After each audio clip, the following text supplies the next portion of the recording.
কোন মহিলা যদি বেপরদার কারণে জাহান্নামে যায়, শুধু ও যাবে না, ওর সাথে কেউ না কেউ রিলেটেড থাকবে। পুরুষ কুড বি ফাদার, বাপ হইতে পারে, বড় ভাই হইতে পারে, তারপর হচ্ছে স্বামী হতে পারে।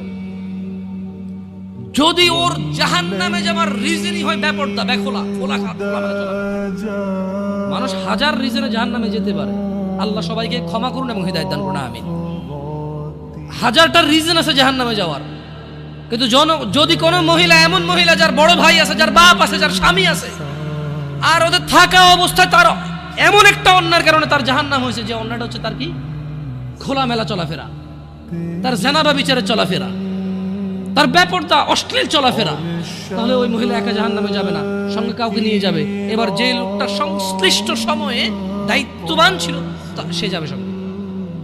এটা খুব সিম্পল লজিক, কিন্তু কান টানলে কি আসে? কান টানলে